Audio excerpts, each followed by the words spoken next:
To Politics Tonight. I'm WGN-TV political analyst Paul Lisnek. We're talking about the state of affairs of the state with the president of the Illinois Senate, John Cullerton. He joins me over at Trib Tower, where he's also the senator for the 6th District in Illinois, Democrat. Once again, Mr. President, thanks for being with me. Thank you.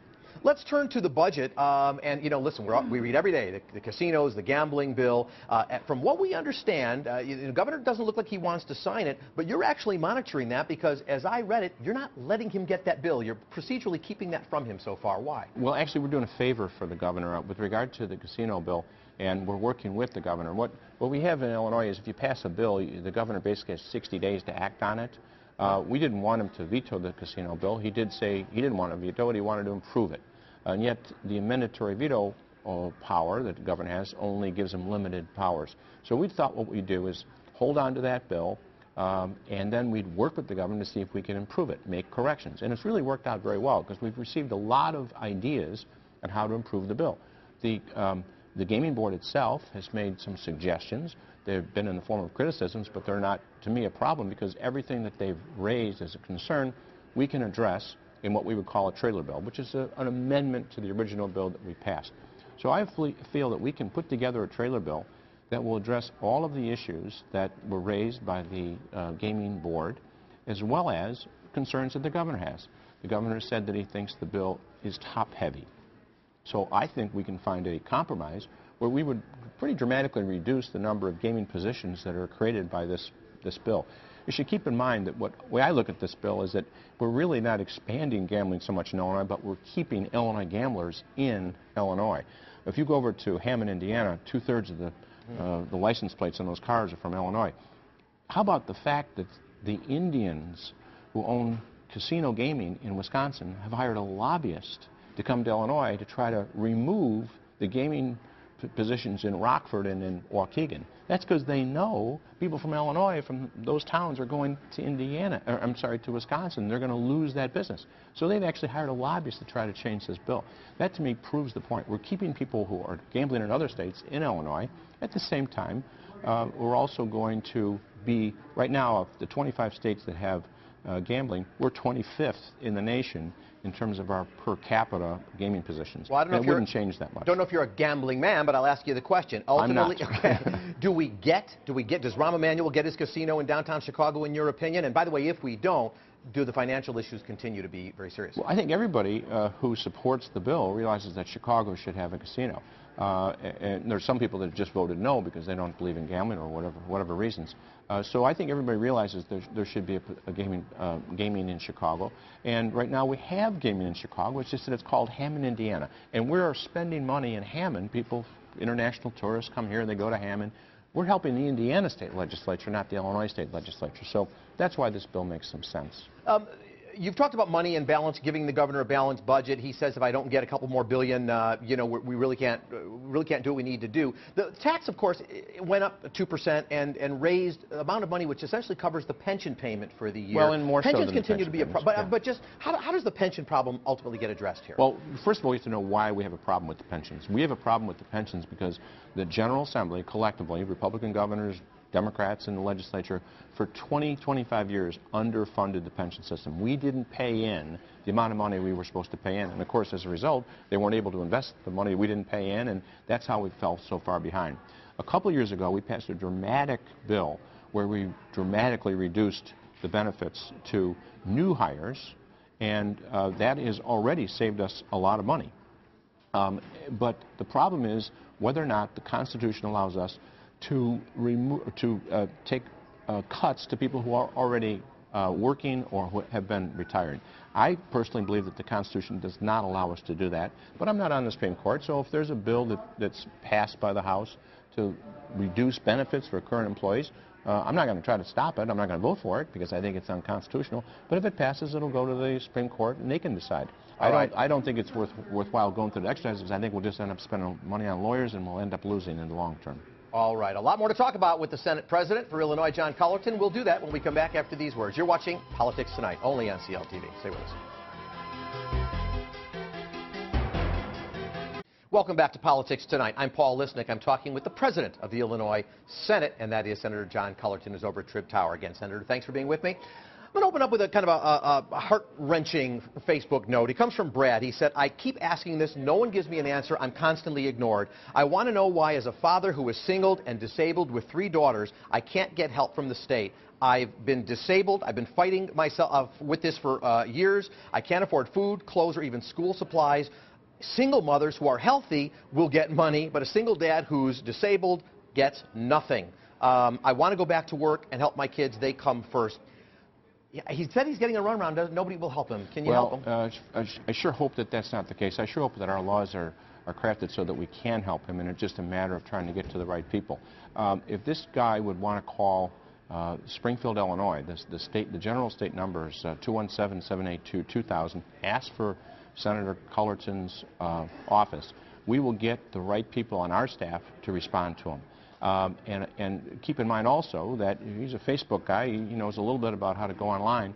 He can go on and find out who his own state senator is and his own state rep and contact them. We find that in the Chicago media market, unfortunately, a lot of folks don't know who their state senators are, their state representatives. Now, if it's unfortunate that he's contacted his state senator and state rep and they haven't got back to him, that's wrong. Obviously, I don't know where he lives or who his senator is, but I would just say go ahead and call my office. I will make sure that we respond to him tomorrow and see if we can help. All right. Redistricting is a topic. I know it's in the courts. My simple question for you is, there's a lot of people wondering when a decision will come out to see what the future holds. Any thoughts about when we might know, and does it put people in jeopardy in terms of having to file? Well, the filing begins, I think, the Monday after Thanksgiving. And we hope that we can obviously keep on schedule because we have a primary scheduled for next, I think it's March 20th. So we hope whatever this litigation does, that it's resolved by that time. All right. Interesting question on term limits that comes in from Michael. Now, I've had term limit questions before, and a great answer is always let the people decide, right? They don't want you, they won't vote for you. But this question is, what about term limits for people who are voted in? I think he's talking about Speaker Madigan, people who are voted in by the membership there that the public never gets to vote on. What is your thoughts about term limits for, say, for you as President of the Senate, for Mike Madigan, Speaker of the House? What's your thought? Well, I'm not very objective here because I've been there quite some time, because I've been elected for 2- and 4-year terms. But people would be, first of all, very shocked at the turnover we already have without term limits in Illinois. I think the average term of a state senator in Illinois is a little over 6.5 years. We have a lot of folks that just decide not to run. We have redistricting every 10 years. People retire or they lose elections. Some senators go on to become president of the United States, so they move on. And so there's a tremendous amount of turnover. So you have the best of both worlds. You have young people coming in with fresh ideas, and yet you have people who've been around who have some institutional memory. But 30 years of is 30 years of Madigan maybe too much? Guess what? Those are 2-year terms. Those folks over in the House, every 2 years, decide to vote for their leader. I've been elected twice by my colleagues. It's an election among your peers. It's a very humbling experience, and they get to decide. If we don't do a good job, if our members don't like us, they'll vote for somebody else. Or, by the way, if the other party gets a majority, then they'll pick a new replacement. So this is up to, it's truly a democracy. Okay, both the Treasurer Rutherford and Comptroller Topinka, they want their offices merged. A lot of push for that. I thought a lot of support for it. Rutherford reports today, at least via Facebook, that it's all getting bottled up in the House. I know it's the House, not the Senate, but what's your thought about merging those offices? This is interesting. Another example of institutional memory. The Speaker's been around a long time, and he remembered that there was a scandal back in, I think it was in the 60s, that resulted in the need for having a separate office, a comptroller and a treasurer. And he's very concerned about how we would have the safeguards. Now, Treasurer Rutherford claims that because of technology, we don't have to worry about that as much. You know what? If we do save some money, it would be great. I think is the number. I've supported it. The Speaker's objections are based on, not because he doesn't want to save the money, but because he's concerned, I think, about the safeguards. All right. We'll take our final break. When we come back, we're going to visit the national scene with President Cullerton, see what he thinks what's going on in Washington, since the president, hey, he worked with him right here in Illinois. We'll be right back. You're watching Politics Tonight, only on CLTV. Stay with us. Have to prioritize. Both parties agree that we need to reduce the deficit by the same amount, by $4 trillion. So what choices are we going to make to reach that goal? Either we ask the wealthiest Americans to pay their fair share in taxes, or we're going to have to ask seniors to pay more for Medicare. We can't afford to do both. Welcome back to Politics Tonight. I'm Paul Lisnick. I'm talking with the president of the Illinois Senate, who joins me over at Trib Tower, and that is Senator John Cullerton. Well, Senator, you heard what the president just said. You may be able to speak with more knowledge than most. You worked with him while he was here in Illinois. Is that really the dichotomy? You either raise taxes on rich people or you hurt the seniors? Well, I think maybe the president, he's a big White Sox fan, and I think he wants to have a millionaire's tax so that some of these White Sox who haven't been doing so well, like Adam Dunn this year, will actually contribute. Maybe that's what his motivation is. Thanks for leaving the Cubs out of it. Go ahead. Yeah, well, I know the president's a White Sox okay.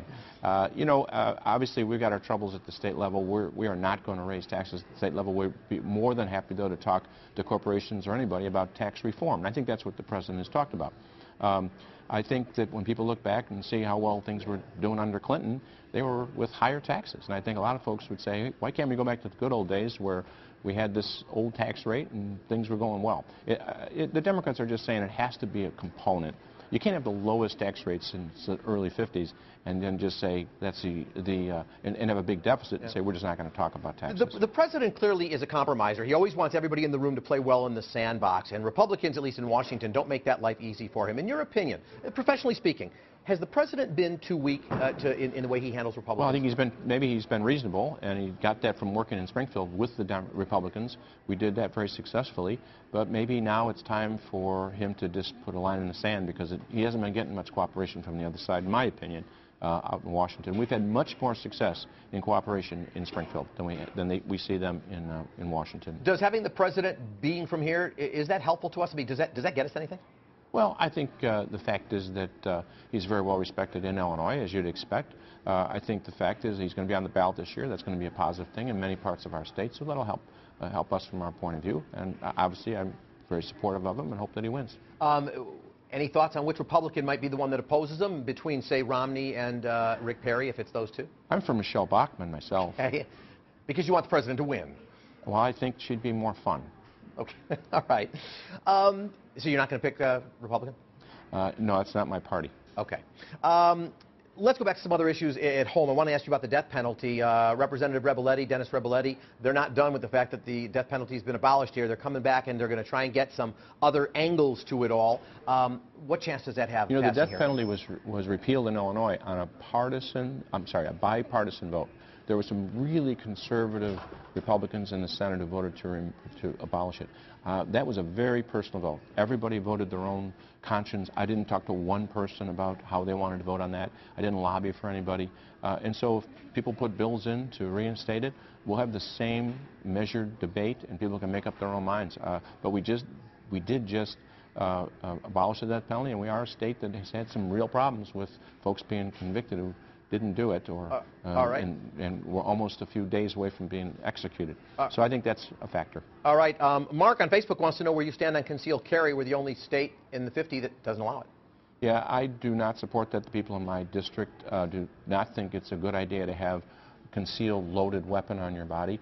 You know, unfortunately in this area there's just not a lot of dialogue between people who are for gun control and people who are concerned about hunters and the like. It'd be nice if we can just get away from all the rhetoric and sit down and see if we can work on some agreements together. But it's never been the case. The NRA is just really tough. They don't want to talk, and so as a result, we have these battles. All right. You've got Governor Quinn now. You had Governor Blagojevich. I know it's a better day from everybody's perspective there with regard to having Quinn, but is he effective? Well, we've had some differences with the governor, but obviously he's an honest guy. He works hard. And it's nothing like it was when there was total dysfunctionality with Blagojevich and the Speaker, and even the House and the Senate didn't get along that well. So that's changed. That's why we've had so many productive things. We've passed workers' comp reform. We've passed pension reform that I've heard to before. McCormick Place is up and running again, getting new conventions. We've passed education reform, the capital bill that I talked about. So we've had a lot of civil unions, the death penalty. All these things have happened in the last 2.5 years with cooperation. All right. Senate President John Cullerton, thanks for being with me. We'll continue to stay in touch with you in Springfield and appreciate your keeping us informed. Thank you so much. Thank you very much, Paul. All right. And thank you for joining us. Bill Maller in for me tomorrow night. I'll be back Wednesday with a show on Don't Ask, Don't Tell, which is going away. I'm Paul Lisnick. This is Politics Tonight. Thanks. Bye.